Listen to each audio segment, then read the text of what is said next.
Boom!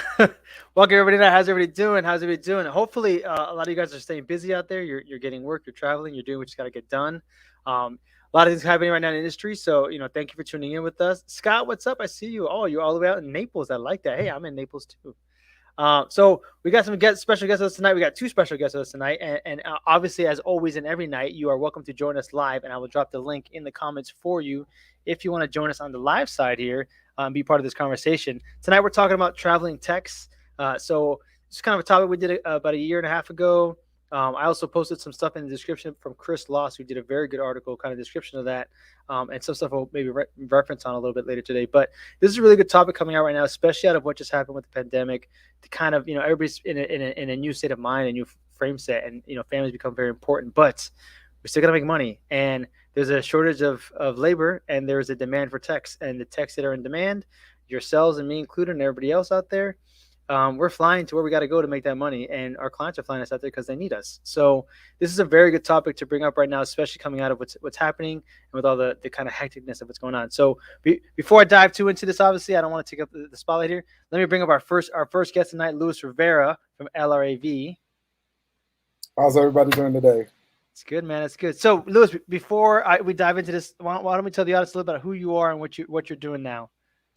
Yeah, so my name is Luis Rivera. Been in the industry about, I think, close to 20 years now. Anything from lighting, video, um, and audio. Most people, I think, know me from the video side, but a lot of people obviously know me from the audio and the lighting side as well. Um, I'm I'm the owner of LRAV. We are a full production house. We have all kinds of equipment from barcode stuff to all acoustics, pretty much the standard type of stuff. And we pretty much do all sizes of events. So we're pretty well versed in what we do. We have a solid team. The best part of our company is the people that we work with. So the freelancers that we hire, which we're going to be talking a little bit about today, that is the key to what we do. The gear is relatively easy to get, but when it comes to the technicians, that's getting good ones that show up on time, do their job, etc. They have a good attitude and not only just good at work, but typically the people that are good at home are also good at work, right? So having all around people that helps. So that's really what we're mostly about is our people, then of course the gear and our clients. And let me ask you, taking it back to the beginning here real quick. It looks like you're in a hotel room. Is that accurate? That's very accurate. Yeah. So I travel about 300 days a year for the people that know me. I do a bunch of stuff overseas, always on the road. Very seldom when I'm home. Like, for example, right now I won't be home for 2 months. Oh wow. So I'm literally show to show to show. And then, of course, as that's happening, taking care of the business that's at home. So, we still have trucks that we got to load, gear we got to pull, clients, proposals, everything. So the work doesn't stop just because we're not in our home city. But yeah, a lot of traveling. 100%. So you're definitely the guy we want to talk to tonight, and we have another special guest that we were bringing on tonight also as well. If you guys may know this name out in the industry, he's a super whiz when it comes to audio. Another guy. I want to use a play on words here, but I won't do it because it's cheesy. But anyways, I'm gonna bring in Maverick over here. Maverick's the man. Hey, Maverick, how have you been, brother? How's everybody doing? Good. Good, man. So tell me, again, let's do it with you as well. Tell us a little about yourself, who you are, what you do. So I've been doing AV for about 7 years now. Um, I started out as a stagehand, worked my way up, knew nothing about the industry.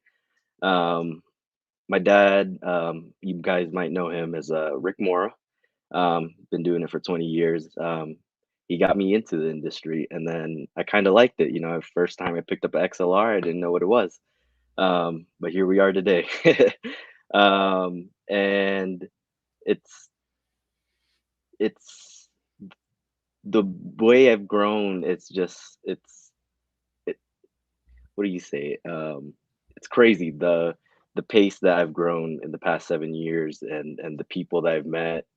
It's just amazing. But I've been doing audio, and that's what everyone has known me for. I do a little bit of video and a little bit of lighting, but I'm full L acoustic certified from K1 all the way down to Kiva 2, and full Shure master, full master class certified, and then Axion certified, and anything from Dante from level 1, 2, and 3. I'm fully certified in Dante as well, and it's about me. Um, I travel the same thing as Lewis, maybe 300 days a year, and I'm always just from show to show to show and airport to airport, and it gets crazy. So the man is a maverick, true to his name. Sorry, I had to get it out there. It was on the mind, man. I had to get it out there. Lewis, let's start with you. You're on the road a lot. Mav's on the road a lot. I'm on the road a lot. Obviously, we all travel. I would say for myself, I am not very good at the work-life balance, and I struggle with this. I'm fortunate to have a very patient and loving partner who is good with me. But Lewis, what are some things that you do while you're on the road to keep that? Because you also, I should add, I am separated, and my child lives with their mother for the most part. So it's a little bit, I would say, easier for me. And not to say that that doesn't bother me, because it does. But you have a family and you have kids at home, so like that's a whole other scenario, right? And you make it work. What are some of the things you do on the road that you do to make it work? So I want to start with I'm not perfect, right? So I don't want anybody to take what I say and like write it on a piece of paper and do every step that I say because I'm not Oh, perfect. don't. I could I'll put my obviously be notes better. away. I'll put the notes Yeah, away. yeah. All the papers and notes, let's put them away, right? So it's not easy, right? By any stretch of the imagination. So and of course, my relationship has had its ups and downs, right? Specifically because of travel. Because what ends up happening is you spend so much time traveling. We're always looking for that. We want the next show, right? And when the shows line up, the first thought in our mind is, oh, great, we're gonna make more money. The shows are lining up. We're doing the travel to travel. Everything's going great. But a lot of times we lose sight of the fact that our family is still at home, right? So when we're going show to show and we're thinking about that money, that grind, yeah, that's great. We're making that money because now we're going to do 2, 3, 4, 5, 6 weeks straight. But now our family didn't see us for 2, 3, 4, 5, 6 weeks straight, right? So that could weigh really hard on the family, but not only the family, yourself, right? Because for example, like me, I'm into motorcycles, jet skis, cars, dirt bikes, ATVs, you name it, right? So that's my fun. I don't drink, I don't smoke. For the people that know me, never have, never even had a cup of coffee or a Red Bull, right? So for me, that's my fun. So when I'm gone, I don't have any of that. What I have is an empty hotel room at the end of the day, right? So that's not fun, right? I don't get to play with my toys. I don't get to see my kids. I don't get to see my wife. So it's hard on the family just as much as it's hard on you. And for the family side, they're missing you, right? So when they need something done or they need help or guidance or they're looking for you, you're not there. So it hurts them just as much as you. So that And being said, good. I just want to touch on one thing that you said, and it was at the beginning here. My gut instinct to this when you said this was that, yeah, I'm always going. I want to get to that next show, right? Because as a freelancer, you want to say yes to your clients, because if you start saying no too much, they're not going to call you because you're not a go-to guy. So it's You a got it. double-edged sword. But on the flip side, if I'm bringing home the money to the family, right? If I'm providing and I'm giving them shelter, food, security, all the necessities they need in life, am I not doing my job as a man to provide for my family? Like, unfortunately, in order for me to make the money I make for you guys to live the lifestyle you want to live, which you get to enjoy it, I don't. Right? I got to travel the world to see beautiful ballrooms. I don't really leave too much from the ballrooms, and if I do, it's usually the client dinners. But what do you say to that kind of argument? Where how do I balance that? Yes, I need to see my family, but in order to make money to cover the expenses for my family, I need to work. What would you say to Yeah. that? And I think so. I think it comes down to your partner, right? And your partner's understanding on what you do and how you treat it, right? So to put a perfect example, right? When I leave the house, there's a lot that I have to do, right? Because keep in mind, I'm running a business, right? So I'm doing that business when I'm home too.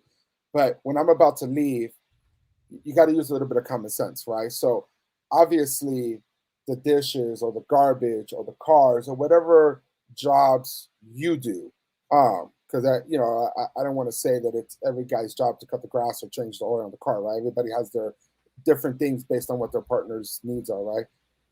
try to cater to those needs before you go, right? So that's one thing that I'm really big on. I'll wake up a couple hours early or stay up a couple hours late. So before I leave, I get everything out of the way so everything's easier for my wife and kids, right? Or whatever I think they might need or might enjoy, I try to set it up that it's there, right? So 2 to 3 days later, they're like, oh, we need this. I know where it is, I know how it is, and even though I'm away, I can help, right? But to answer Omar's question, you really need to communicate a lot with your partner, right? Because yes, if we don't travel and we don't take all these gigs, you're absolutely right. As soon as you start telling clients, no, it's not that they don't hire you, but after 3 or 4 no's, it's just normal human being that you're going to be like, okay, well, this person kept telling me no, I'm going to move on to the next person, right? So you want to limit your no's. So you have to know when you want to take on more clients and when you already got enough for what you got going on. So you don't want to do too much, but you got to talk to your partner too. Understand what your partner thinks is too much, right? And I felt like that all the time. My first thought is, let me make the money, let me make it happen. And I'm very blessed because my wife is very supportive on all of this, right? So, she understands. She has the schedule already built that even though I'm not present, it's working out. Um, but on the flip side, when I am home, if she wants to go to the beach, I'm going to do that. If she wants to go, you know, walk the park or whatever, I'm going to do that, right? So I try to cater to her needs with the time I'm there and then put the phone away, right? Which doesn't always work out. Sometimes I still do have my phone in my hand when I'm with her, but over the years I've learned put the phone away, try to cater to what she wants more. So when you are gone, it's not so hurtful to them and your family, right? So try to give that attention. And again, I'm not perfect and you're never going to be perfect. And yeah, they would wish that you were there every day.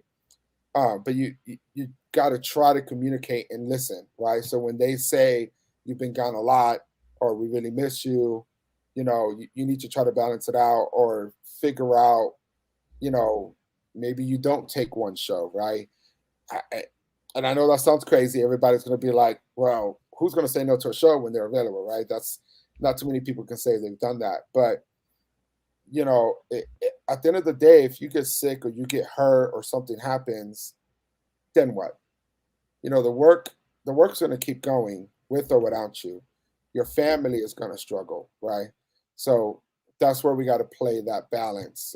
And it really comes down to the communication to Omar's question. Talk to your partner. Don't be shy and don't be afraid to get that response, right? So when you tell them, hey, do you think I'm gone too much? Be open minded. Don't be defensive to it. You're going to want to say, well, I got to pay the mortgage, right? I got to pay the rent. I'm taking you to all these cool places. Aren't you happy with that? Well, you're assuming that that's what their need is. Their need might be totally something different. They may want the time. They may want the touch. They may, whatever it is, right? Everybody has a different want and need. So you have to be willing to listen to that and not be defensive to it. I like that. You hit the heartstrings for me a little bit here at the end, where I feel like I was that guy for a while at the beginning. Like I take you all these places, I fly you out, you get to see these badass hotels, you get to enjoy the hotel. I'm in a ballroom working.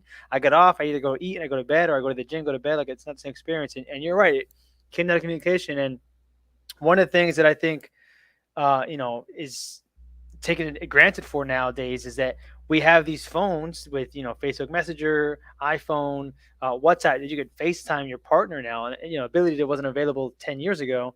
You can now easily just call them and do not face to face, but at least get that face value to see your face, see your emotions as you're having this conversation, not just that phone call with an auditorium, and you can't really adjust everything.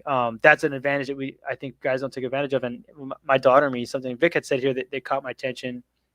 Victor had said, life is about moments. 20-minute drive to get an ice cream on the fly with my daughter can change not only her day, but mine too. I totally agree with that. My daughter and me are definitely ice cream people.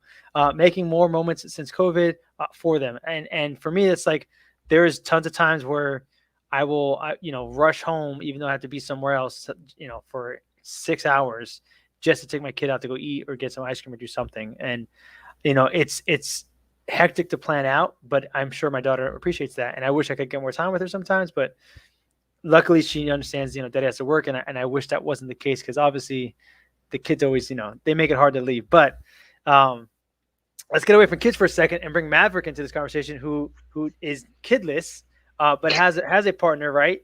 So how Yes, so yes. Mav, who's doing it the smart way, right? Because you got no kids, No who's doing it kids. right now? Tell me how you and your partner, how do you stay connected? How do you keep the peace at home? What are some things that you guys do? Because obviously you being on the road a lot, I'm sure you're both young and you're both doing things individually, but trying to be together. How does that work on your end? I'm just grateful that so she's very much into traveling. Um, and she's very much into traveling, and she likes to visit new places and stuff that she hasn't seen. And most of the places that we go to, some of them are most metropolitan cities. And um, so for those stuff, I just bring her out, and fly her, like what you said, Omar. She gets to see these nice hotels and stuff. um, but if she can't do that, because obviously she has a job as well and she goes to school still, um, she we'll just try to stay in touch as much as we can, and be as try to communicate, and try to just talk to each other, just every second that we can in the day. And usually at night we'll FaceTime and stuff, and just to say good night, and just to get that emotion, that you like you said, that you see rather than a phone call. um but other than that, it's hard it's hard to be in a relationship, especially with me. I'm in a new relationship. It's less than a year, and being in COVID, it made me realize, everything that we had, or everything that we do have. It's You just got to be grateful for everything that you have, and just try to take time to spend it with the loved ones that you got. Whether if it's friends, family, your significant other, or something like that. It's You just got to learn how to balance out your life and work. And like Lewis said earlier, it's you want to say yes to all the shows, and you want to do everything, to make all the money that you can. But there's also there's also a balancing point, a tipping point, where it sometimes it is too much, for your partner, or for your friends or family that you don't know. And you just have to be open minded, and communicate with each other, and just basically talk to each other, and know when it is too much, or when it is okay. And yeah. So it sounds like you guys have this kind of powerhouse, right? Like you're Mav, you're on the road, you're doing big things. Your partner, she's building a career, she's doing big things, and you guys are found a way to still communicate and still kind of like come together at the right moments. And you guys are coordinating, which is similar to like a kid when you're first starting off in a new business venture, or even schooling. It's juggling that school time, business time, my partner time, and you guys are effectively killing it essentially because you're still doing it, right? So that's awesome. Still doing Still it. doing it. That's awesome. That's awesome. So I want to move us forward a little bit now. What were some things that you guys would say, and I'll leave it open to anyone to answer first. What were some of the things that you did, and like Liz, that you said earlier, some of the things that I was doing at the beginning was, which brings me back to my previous relationship that it failed because of this. I was working nonstop, and my mentality was, I'm paying for everything. Like you have everything, every necessity you need is covered. I'm making sure that anything happens, I got you. And um, that wasn't what was wanted of me. It was my time, and it was a very big shock when the loss happened, and I had to be like, you know what, I need to really focus on that work life balance much better. And the partner that I have now is helping with that a lot. What were some of the things that you guys think that you faced when you kind of started this that maybe were mistakes that you had to, like Lewis was saying, you end up talking through it to really figure out, oh, okay, I need to go this route. Got it. I'm doing a lot of things that aren't being asked of me versus what's really being asked of me is much, much simpler. What were some experiences you guys have had like that? Yes. Yeah. So I think the first thing that comes to light is the communication, which we already spoke about. But I think the defensive side is the part that I want to kind of highlight, because I was for sure 1,000% guilty on the look around. I built this for you. What else do you want, right?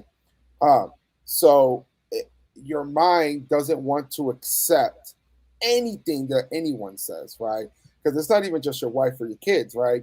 You may have sisters, cousins, aunts, brothers, nephews that also feel the need to want to see you, right? So your mind of you've already justified your actions prior to anybody telling you anything, right? Because in your mind, I've made money, I'm successful, I'm learning, I got a nice house, nice car, whatever it is that you spent your money on, right?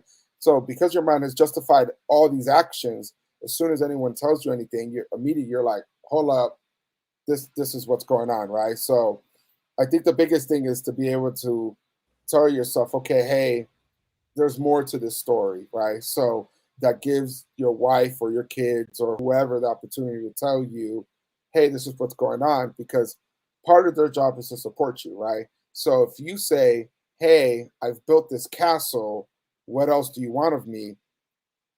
Even though they want to tell you, I want more time or I want more X, Y, and Z, they because they want to support you and they want you to grow, they may swallow stuff and not even tell you. So now you're in a situation that unless you come out of character and say, "Hey, I know I might be messing up. I know there might be something on your mind. What is it? How can we fix it?" You're never going to receive that information, right? So I'm guilty of that probably even today, where it's like I got this going on, I got that going on, and so for me, I've learned to kind of watch that a little bit, right? Watch how my wife is day to day. Watch how she kisses me. You're gonna see a change, right? Everybody changes based on how their outlook of life is going, right? So when you start to see something's off for whatever reason, talk about it and not be defensive about it.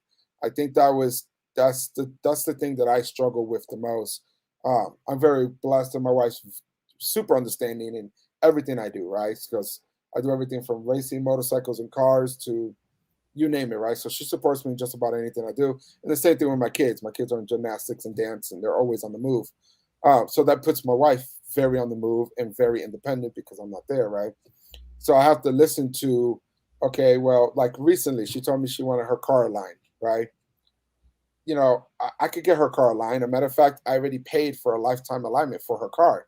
So it doesn't take even any money for me to go get her car line. But because I don't drive that car, it didn't even register to me for it to be a problem, right? So she brought it to my attention. Hey, I told you about getting my car line weeks ago. I really haven't had time to do it. It's something that you normally take care of. Can you take care of it, right? So my first thought is, well, there's a gazillion cars in the driveway. Just grab a different one. Again, being defensive, right? Right. But I don't know. Maybe she wants to drive that Pacific car. I don't know. Whatever, right? Whatever be the reason that she wants that car, instead of me just saying this is important to her, I took that defensive route initially, right? And then she brought it up to me, right, and told me, hey, this is how I'm feeling, which is a good thing in itself, right? Because she was comfortable to come and tell me that, right? Even though she was upset and stuff like that, it still takes a level of respect from me to her and her back to me for her to even be able to tell me that, right?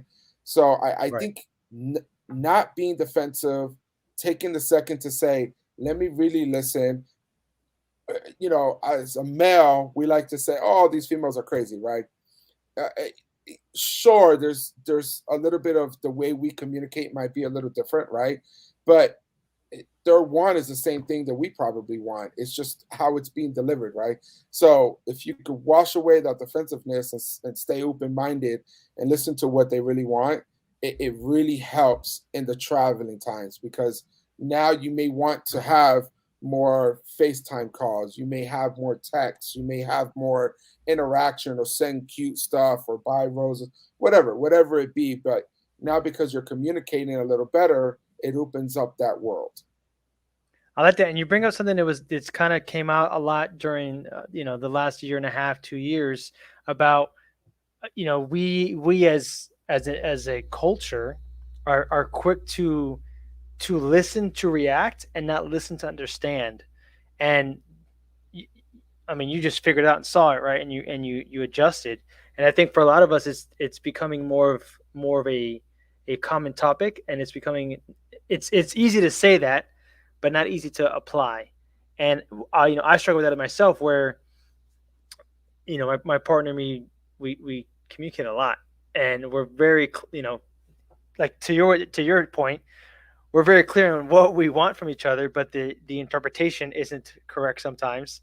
So it's a lot of back and forth of the same conversations, because we're not exactly hitting the points. Like, yes, you this part yes, but this part no.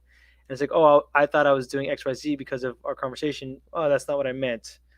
So again, it's that I'm listening to react instead of really understand it. And in the last few months, through reading a couple of new books and kind of learning the way to communicate and kind of getting a grasp of emotional intelligence, I've become able to better understand, but interpret what's being said to be, okay, she's saying this to me. My gut wants to do this in defensiveness. I want to defend myself of these actions, but she's not upset with me. Her delivery isn't upset. It's just she's wanting this, and I need to understand. Okay, this is where she's coming from. I'm going to react negatively, which is not going to help out. I need to figure out the positive side to this, because she isn't being negative. She's just opening up and communicating with me and being vulnerable. And essentially, I'm feeling like I'm attacked for it, when in reality, it's not that. And it's taken me a long time to really flip that switch. And it's hard, especially when you're on the road, to do that, because you have the ability to just hang up or get off the phone or whatever the case is. So you can kind of, switch gears and be like, okay, whatever, it is what it is. I'm gonna move on with my life. And it's like, no, you're not. You're gonna come back to that scenario again and again until you get the message properly. And I think that's a big one that a lot of people are struggling with right now. Sorry, man, this message is hitting home a lot for me. So I apologize if I'm speaking a little bit in tongues here. It hit me hard. But so, anyways, Mav, what about you? What have you experienced so far with your partner? Um, I would say it's a lot of the traveling. A lot of the traveling, and there's days where she does get, upset and sad, and she expresses it to me. So like we said earlier, it's all about communication. So we try to do our best to to find a solution, to find a way to basically even everything out. And it's another a good example was this show. Because right now I'm in Denver, and I'm going to Texas right after this, and going to Chicago right after. So it's three shows back to back to back, and the last thing that she told me before she dropped me off at the airport is, it's you're gone for a long time, and for me, that kind of, it hits you in the heart, in a different way, because it's just like, dang, you don't really get to see them, and not just that, it's the quality time that you get with each other, and it's just very, very what do you call that? It's just very different, than, it just hits you very, very hard. Um, but like I said earlier, I just try to balance my life out, and I try to do everything that I can to make everything work out, and that's it. I gotta add something to that. So the undercover like blessing of to COVID was right before COVID had hit. Probably 4 months or something before it. My daughter was my first off. My daughter had a show and tell thing, and I offered to go to her school, and she thought I worked at the airport because I went to the airport so much, because she always took me there, which was like I love those moments with her though, right? I give my kid a hug and a kiss. I'm like, oh, my little girl. Those I enjoyed those moments, but she thought I was going to work. And then uh, in the car, she had said something that my ex had told me about at the time, her mother. That when I got home, I asked her like, "Hey, is this what you think?" And she said, obviously said yes. And it took me back, And she said, "Daddy loves work more than me," and that hit home hard. So I started to change things, and then pandemic happened, and it was like, Daddy's here. What's up? Like that is here to hang out, have a good time. I got nothing going on, so I'm available. And it was kind of a double-edged sword again because I went into this. I have nothing going on. I have to work even harder now to like make sure that I have something going on so I can pay stuff. And I mean, I was up late nights, early mornings, in between everything I could. Even like, hey, I need to work for 5 hours. And then the rest of the day I'm yours. So even then I was still in that transition. But now, fast forward, I'm more like, hey, you're gonna come the weekend with me. I got all these plans to hang out and do all kinds of cool stuff. So, it's just you and me. Don't worry about it, kiddo. Salvador brings up a very good comment here. Budgeting for off time, work it into your rate. Can't work 24/7. If saying no to a gig means you don't get called back, you are a commodity to them. Makes a very good point. There are plenty of clients that I have that I say no to on a frequent basis. Lewis and we work a lot together. We don't always get to work together. We work a lot. We communicate a lot. Stuff happens. Lewis and me understand it, but we also we hang out outside of work, so it's a little bit different there. But yeah, Salvador brings up a very good point that I like. What do you guys think about that? Or Lewis, I'll go with you first. What do you think about Salvador's comment? I think he's right, right? So I, I I don't think any company is gonna not hire you again because you said no one time, right? I think that's unrealistic, right? I think what it comes down to is when you tell a client no many times. So that's where I was saying earlier, you really got to balance out how much you're marketing and what your target is, right? So to give a perfect example, let's say you're starting an industry and you're starting to do video, right? You go out and you get one or two clients, right? And they're keeping you kind of busy, but you find yourself being off 20 days out of the year. So, okay, then you go ahead and you market to a third company and possibly even a fourth company, right? But at some point, you need to watch your marketing for two reasons, and this is just what I believe, right? The first reason is you don't want to get to a point where you have 20 companies and they're all calling you, but now you're starting to tell many of them no often, right? And typically, once a company has a vision of you, good, bad, or in between, it's very hard to change that vision without core people in that company changing, right? So if you end up in a scenario where now you got these 20 companies calling you and you have a handful of them that you're telling no to often because they're calling you later or whatever, because you have all these companies now that are wanting you, now you're going to have a few of them that eventually are going to be like, you know what, that guy's never available. And even if you're good, just the fact that you're not available all the time, it's just a deterrent from them to call you, right? Uh, the second reason that I would say be careful about how many companies you're going to market to at a given time is most people, once they know you as X, they're always going to see you as X. So if you come in with and this is just the way it is, I'm giving the truth here, right?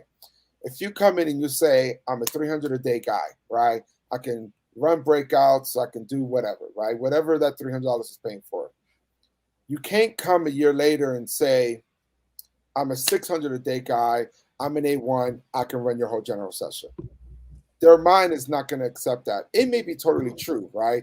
And I mean, there's people in the world like Mav that just knowledge drops in their lap and they learn it, right? So there's people that learn very fast, but you'll find yourself struggling to prove that to people that already have a vision of you. So that's why it can also be good and it's not to say you can't grow a company. I'm not going to say all companies are this way, but this is the general consensus, right? This is what you'll see more often than not. So that being said, find three or four companies, learn what you want to learn from them. And at some point, you're going to want to start contacting one or two other companies that you haven't spoke to and raise your rate based on whatever knowledge you've learned. And that's going to be the new threshold, right? And you just kind of keep building that as you go. And you can kind of circle back around. I've had companies, back when I was big time into freelancing where I didn't work for them for 2 or 3 years, and I kind of came back. One or two project managers changed, and I kind of remarketed myself and rechanged it, and it kind of worked. But I agree. You can't work 24/7. You do, one of the things that we looked at talking about today was how to invest your money. So to his point, yes, know what you want out of the year, right? Make a goal. There's Scott Monroe. He's very good at understanding goals and passion and all that. So, having a mentor that's going to, show you the path. Make a goal for yourself. And as you're approaching that goal, yeah, you should make a new goal, but don't forget your original goal and why you made it too, right? So if you decided, okay, I want to make 50 grand this year, right? Whatever the number is, and you're approaching that goal, maybe then it's okay to say, hey, I want to slow down working a little bit because I want to invest more time with my wife, kids, or whatever it is that you decide you want to do, right? So yeah, putting that money aside, for that and knowing, okay, this is going to be for that, and not have to work 24/7 to a goal that's unlimited, right? Like, I'm guilty of that where I didn't even know what my goal was. My goal was make money. That was the goal, right? So you find yourself just going. And then, okay, you got all this money. Now what? Now your wife is mad. Your kids don't know who you are. Your family doesn't even know who you are. What is the point of being at the top of the pyramid if you're there by yourself? Imagine you had a jet, right? Private jet, and it's just for yourself. You could travel anywhere in the world, but you're on that jet alone. I don't think that's going to be a fun vacation. So that's where that gets real tricky. I like that. Imagine you're on a jet, by yourself. That's not gonna be fun. I like that a lot. So, just for anybody who's watching, real quick, I'll add a little nugget there. If you guys have ever spoken to or heard of Clem Herod, he says a lot of his stuff that he says, and he tells people a lot of time is, and the best way. And again, this goes to what Salvador was saying here about budgeting off time. If you guys take a 30-day calendar, right, and you put in all your bills and you figure out your total cost of what it costs for you to live per month. All right, you take that number and then you figure out how many, at your rate right now, how many shows does it take you to cover that cost? If you're making $500 a day, and let's say, well, let's do small numbers here. Let's say it's $2,000, and you charge $500 a day. You would need 4 days of work to cover your bills, right? That's all you need to cover your bills is 4 days of work. Now, that's not saying, hey, only do that a month because that's all you need to cover your bills. No, 4 is the minimum you need a month to cover your bills. Anything outside of that, right, is negotiable because that could be time for your family. So if your kid has a birthday party that month or a play or a school function or something you need to be to or that you want to go to, just keep in mind, listen, this month, this is important to me. Let me block this out. Let me put it on my calendar, right? Schedule that. And just know anything in the 30 days, 20 days of that month that you have available, all you need is 4 days to cover your bills for that month. That's what you need to make happen. There's also some other things you want to kind of plan out so that, because you get paid the next month from the previous month, other than that. But the general rule of thumb, if you guys want some quick little, tidbits on how to do that, that's the quick answer to that. Also, Lewis had mentioned somebody, a gentleman named Scott Monroe here, who has been in the industry for a while now and has also been married, 17 years in AV, 25 years married. So great person to bring into this conversation and really kind of expand on what we're talking about here. It's actually the man himself, Scott Monroe. Hey guys, how you doing? Good.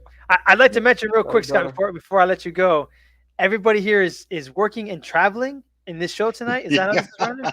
Yeah, That sounds right. So thank you all for taking the time while you're also busy doing other things to be on the show with me tonight. I really appreciate that because it would have been like Lewis said, a very lonely show by myself and not helpful at all. But Scott, so I don't know how long you've been watching. Tonight's topic is about family and tech time, and you're obviously on the road. You have a family, 25 years married. So why don't you tell us some of the things? I'd love to hear your perspective, at least some of the things that you've done, while doing this for 17 years and being married, and what you had to kind of overcome, if you had anything to overcome, because you could have been a rock star from the start, right? But what are some of the things you saw that your wife was like, "Hey, you're leaving a lot. Like, what's going on?" And before Scott gives us all his great knowledge, just a fun fact for everybody watching. So, Scott has seen me grow a lot. I think I started with Scott when I was close to 15 years old.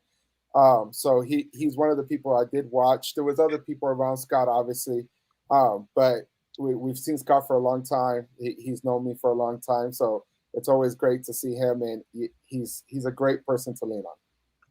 Thanks, Lewis. I'm so proud of you, man. Like you said, you've grown tremendously since I first met you. And I'm just here in awe watching you start your own company and busy 300 days a year. That's freaking fantastic, my friend.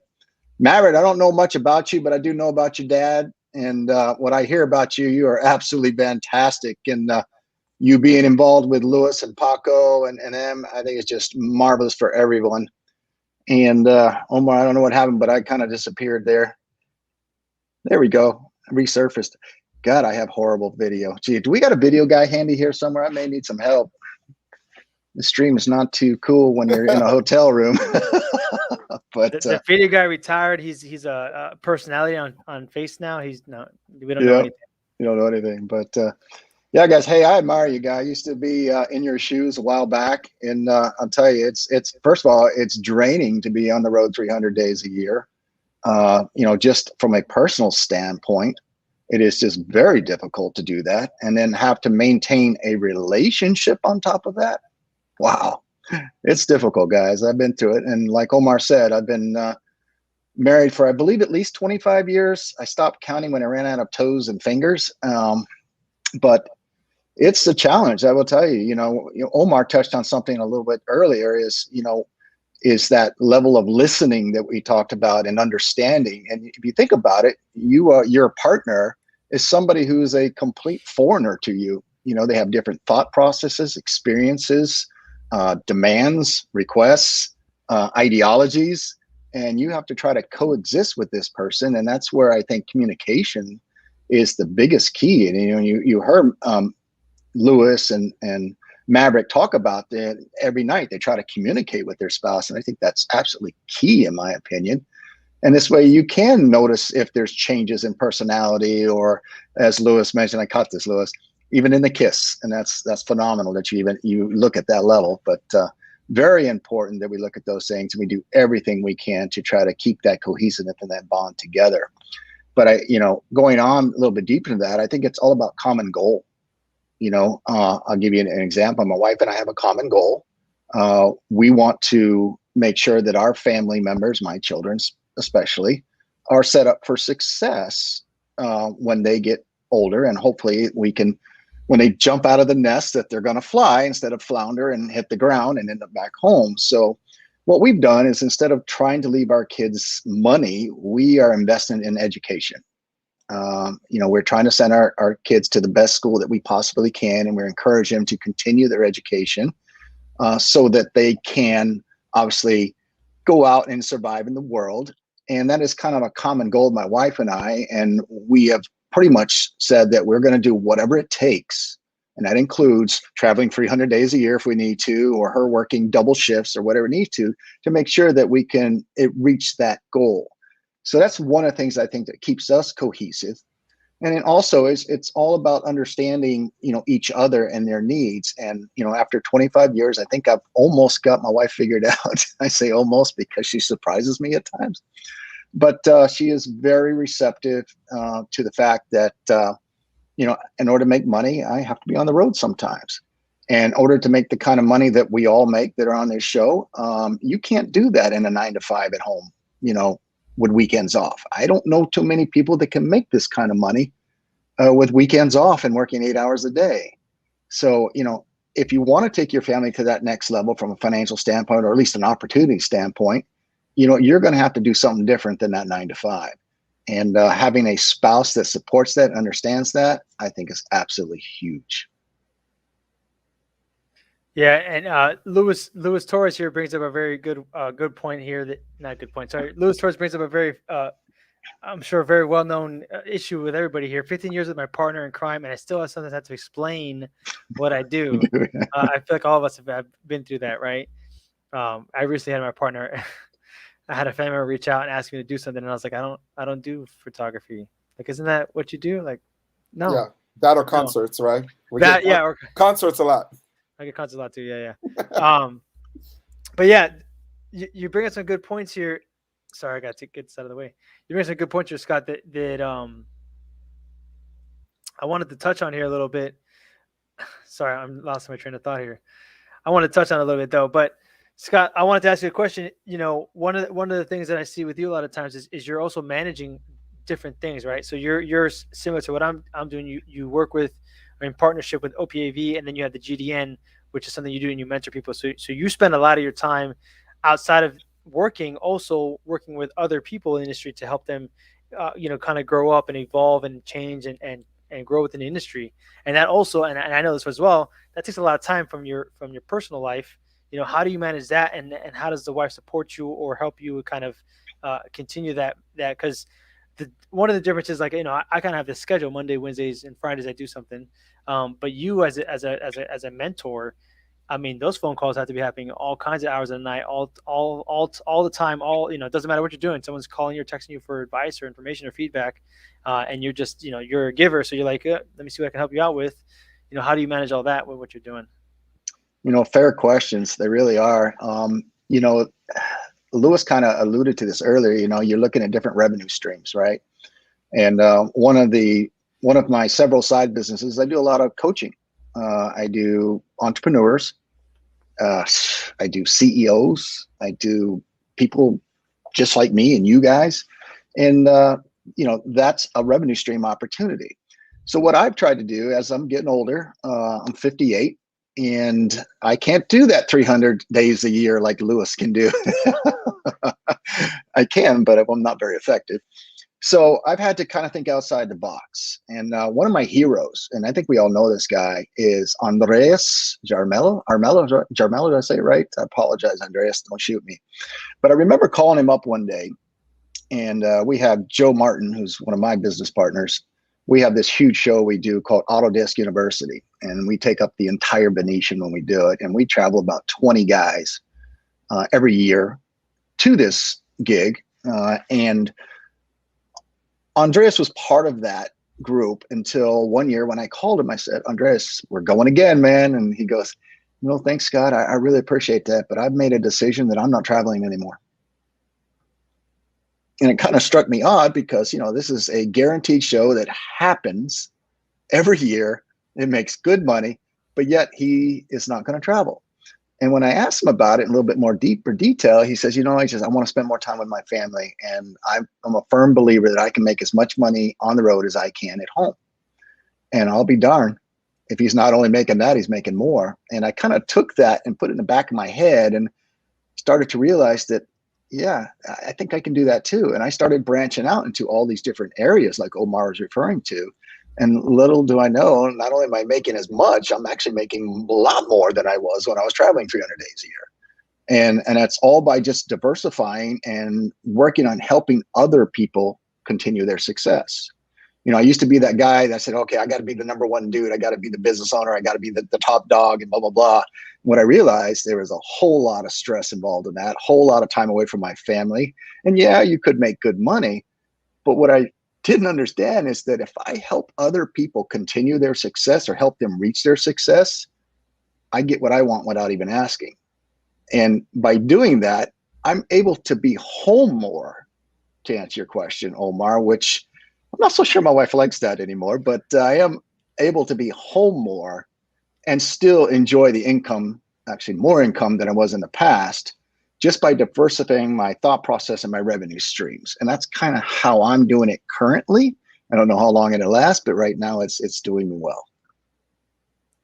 That's awesome. That's awesome. I want to address, and I'll come to you, Lewis. I see you got something. I just want to address Kevin real quick here. Said, take her on a show. Take her on one show. That way, where she can understand what we do.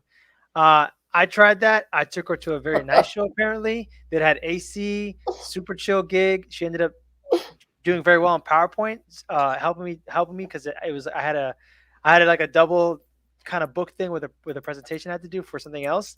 They ended up asking her to come back and run the PowerPoint, and now she's like, I can do PowerPoint.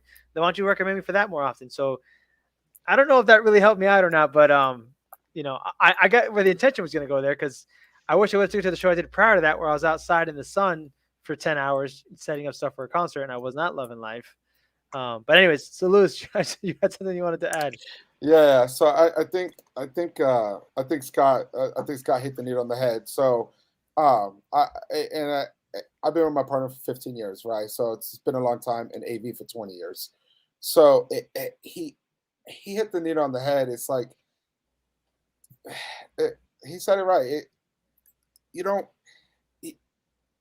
it comes down to the relationships, right? And I hate to say that over and over again, but like Scott was saying, it, when you're mentoring people, when you're teaching people, when you're friends with people, when you pay people the right rate, when you when you're freelancing, you're working for a company, and you're giving them your all, even if they called you and said, "Hey, I need you for a cheaper rate," right? Like that's one perception that I didn't understand. Like, let's say that a company calls you and they say, "Hey, we got a position available. It's for 250." But let's say you're a 450 a day guy, right?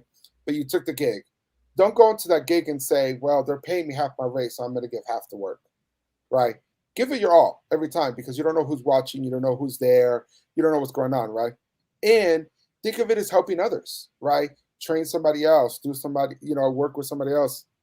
Um, you're gonna get rewarded more, which I think is the point that Scott is making, right? Where, and I'm a big believer in that. If anybody's viewing my marketing, writing my marketing, it talks about family and it talks about success, right? So I'm a big believer in that. And when I talk about family, it could be a client, it could be a coworker, it could be an independent contractor, it could be us all here, right? Uh, That's what changes everything, right? And yes, you got to be careful with friends and family and work. There has to be a time and place for everything, right? That's where a good leader has to understand that differences, and then the people that are working for that person. So you do have to be careful. But that being said, when you can play the line and you can play the game well, and the friendship, work, and understanding, there is nothing better. Everybody gets rewarded more, because it even goes to the client, right? I've had show. We're not all perfect, right? We've messed up shows, right? But let's imagine we got 5 or 6 freelancers in a GS that they're not really friends. It's tension. It's a little tight. Something goes wrong. The client sees it. They make that a big deal, right? But now imagine having 5 freelancers that are all friends, or all giving it their all. They make the same exact mistake, but the client is in tune with how they are, their energy, who they are, how they've been acting. That client is going to react different. That client now is going to be like, you know what? They gave it their all, even though they made that little mistake. It doesn't matter, right? So, to Scott's point, that relationship is key to everything. And it doesn't necessarily have to be traveling 300 days a year. I do, and I've been doing it for a long time that way. It is exhausting, 100%. I'm by no means am I telling anybody to do that. And I'm starting to slow down. There's things that I'm doing to eliminate that and kind of fall more into the role that Scott is kind of in now. But that relationship is the key. Help another. If everybody helped somebody else, we would be in a much better place. Even myself, for years, I was bringing people into the warehouse to train them. That was more fun and more impactful, and I made more money because those freelancers were going out and recommending my brand, my gear, and who I am, than when I was traveling. To Scott's point, so it came down to just helping, and I see Jerry. Jerry's another one that I think has known me since I was 10 years old. And fun fact for Jerry, not to sidetrack. So Jerry, he's actually kind of he kind of laid the foundation for the way my mind thinks. I was like 11 or 12 years old when I met Jerry for the first time, and I saw what he was doing as a DJ, as a producer, as an MC, as a company, as a leader. And I remember telling myself, man, this guy has it all together. I want to learn what he's learning, right? And he did just that. Him and his group of people, even though I was a difficult person very young, and I'm still not perfect today, they helped me along that way, right? So what am I gonna do today? I'll answer the phone to him at any time of the day, free, no charge, because that relationship again has been made. So it, that was another point where even without money involved, the money comes. So, Scott, I think you said it well. Jerry, I appreciate everything you did, for me in my earlier years. It was awesome. I appreciate both of you. So, Mav, we got a few minutes left here. What would be your kind of, you're the young one in the group with the young relationship. You got the partner. You're traveling like a madman. what would be some like a kind of final, hey, before I let you go for the night, what would be your advice to the guys out there who are listening, who may be in the same scenario that you're in, where they have a new relationship, they're on the road, they're working right now, things are getting back, they're trying to get out of the hole that they're in. What's some of the advice you'd give these guys? I would just say it's like we said earlier, you know, it's just to communicate and just to be open, and then on top of that, you know, to be a good tech, you know, like to reiterate with Lewis and Scott is to build a relationship, whether it's with a client, with a coworker, with anybody, you know, and don't be scared of. I started out in the industry, like I said, you know, I didn't know what an XLR was, and then here I am today, you know, doing concerts, doing, you know, big shows, and don't be scared, you know, always ask questions. You know, the worst that, you know, you can get is a no, you know, just always ask questions. And I'm the type of person who always will pass my knowledge forward, you know.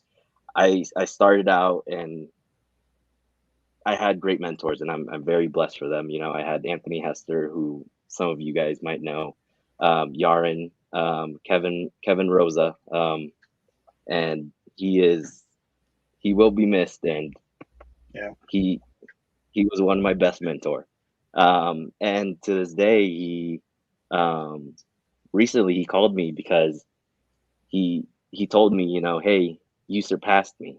You know, I was your teacher at one point, but now the student's teaching you, and that's all I could say. You know, it's just don't be afraid to ask questions, because that's how you're gonna learn in this industry. It's it's just ask your way through, and people are willing to teach you, you know, and they're willing to tell you how to be there, and how to be, you know, a better tech, and how to be a good tech. So that's my advice to everybody. No, I love it. I love it. That was perfect. And Scott, I saw you raise your hand real quick. So before we have Lewis do his final, what do you want to add? I want to show Lewis what a standing ovation looks like. Boy, your last comments were absolutely spot on, bro. Good job, man. Proud of you. You have definitely grown, man. I love you. You're 100% right.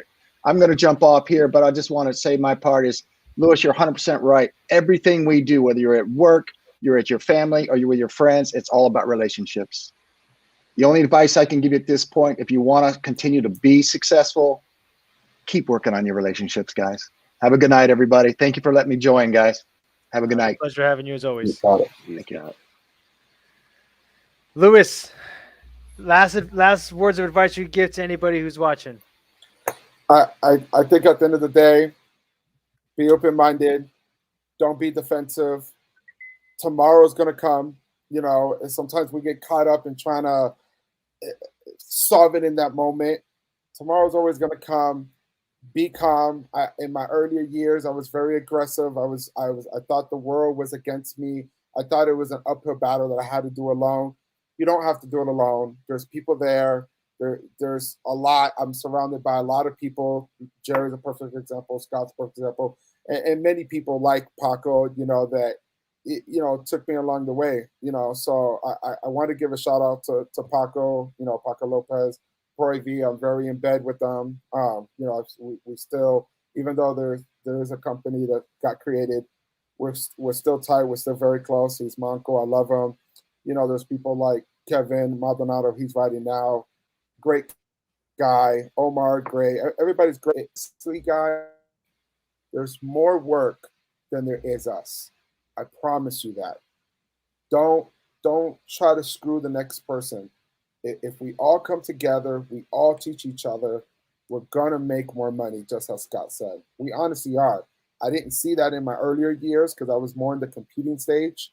But as I made friends and I understood more people and I got rid of the gossip and the BS and just kind of focused on my craft, that's what I learned. So that's kind of my final words there. You know, I do want to give a shout out to my wife.